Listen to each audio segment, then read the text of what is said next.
सुट्टीच्या दिवशी नाश्त्यात काहीतरी वेगळा होय असता. नियमित पोहे उपमा खाऊन कंटाळा येता. तर आज मी ठरवलंय की तुमका मिश्र डाळींचो रेड डोसो दाखवते आणि त्याच्याबरोबर आपण खोबऱ्याची झणझणीत चटणी करूया. आता इकडे डाळी घेतले मी 5 प्रकारचे. त्याच्यामध्ये सगळे पाव वाटीचा सामान घ्यायचा. पाव वाटी तुरीची डाळ, पाव वाटी चण्याची डाळ, पाव वाटी मुगाची डाळ, पाव वाटी उडदाची डाळ आणि पाव वाटी मसूर डाळ. मसूर डाळ थोडीशी जास्त घेतलात तरी चालत. आणि त्याला कुरकुरीतपणा येण्यासाठी 1 वाटी तांदूळ जो आपण नेहमी जेवणात वापरतो. आणि डोसे थोडेसे लाल हो गए म्हणून इकडे 3 बेडगे मिरची मी भिजत घातले. रात्रीच सगळा भिजत घालून ठेवायचा आणि दुसऱ्या दिवशी सकाळी आता आपण या सगळ्या वाटून घेऊया. पाणी न घालता जास्त पाणी घालायचं नाही, थोडा जाडसरच ठेवायचा आणि वाटून घ्यायचं. हे अशा प्रकारे अगदी बारीक वाटायचा, पण जास्त पाणी नाही घालायचं. काय असं की जास्त पाणी घालून जर डोशाचं पीठ पातळ केलं तर तो डोसा नरम पडतो, कुरकुरीत होतो नाही. आता आपण या उरलेला मिश्रण आता आपण वाटून घेऊया. आता हे सगळे डाळी आणि तांदूळ आपण अशा प्रकारे वाटून घेतले आणि एवढा जाडच मिश्रण ठेवायचं. आता याच्यामध्ये आपण घालूया 1 चमचा जिरं. डाळी असतात ना त्यामुळे थोडंसं हिंग घालायचं. चवीप्रमाणे मीठ आणि ही कढीपत्त्याची पानं असतात ती बारीक चिरून टाकायची, म्हणजे त्याचा वास छान येतात डोशाने.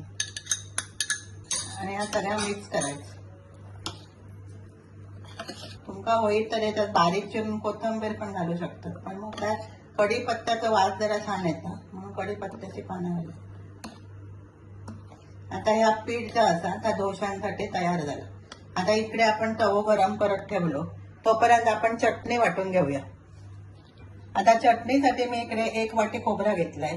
इकडे 2 ओले मिरचे, 4-5 लसणीचे पाकळे, थोडासा आला आणि 1 चिमूटभर चिंच.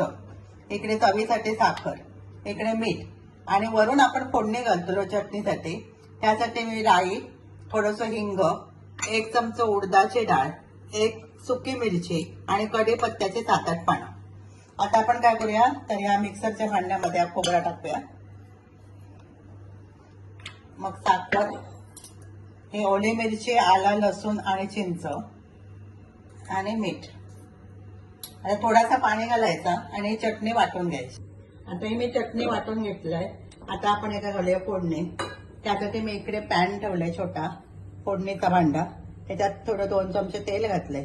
तेल तापला. आता आपण ह्या राई, हिंग, 1 चमचा उडदाची डाळ, 1 लाल सुकी मिरची आणि कढीपत्ता ही फोडणी करून घ्यायची. उडदाची डाळ थोडीशी तांबूस होऊ द्यायची म्हणजे तो वास छान येतो. आता ही फोडणी तयार झाली. आता आपण चटणीवर ओतूया.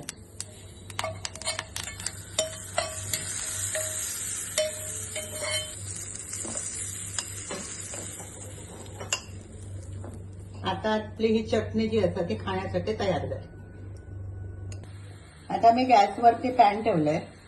ह्या पॅन मी नेहमी डोशांसाठी किंवा घावण्यांसाठी वापरते, त्यात वापरायचं. आता तापवून चांगला घेतला की गॅस बारीक करायचो,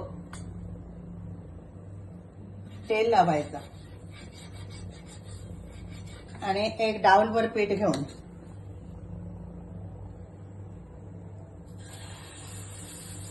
1 ते 1.5 डाऊल घालायचं आणि अगदी पातळ असं फिरवायचं गोल गोल.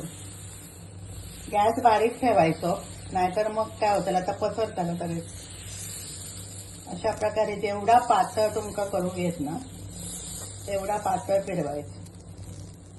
आणि आता गॅस मीडियम ठेवायचा. थोडा तेल वरून घालायचं.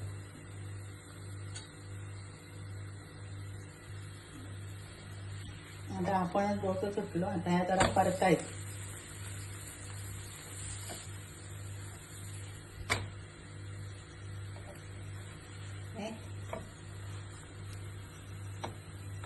अशा प्रकारे तो डोसा तयार. आता गॅस बारीक ठेवायचा. परत एकदा तेल लावूया आणि 1 डाऊलभर पीठ घालायचा डोशावर आणि जेवढा तुमचा पातळ पसरू घ्यायचा तेवढा पसरायचा. आणि आता गॅस मीडियमवर ठेवायचा. आता आपण ही थोडीशी परतून घेऊया.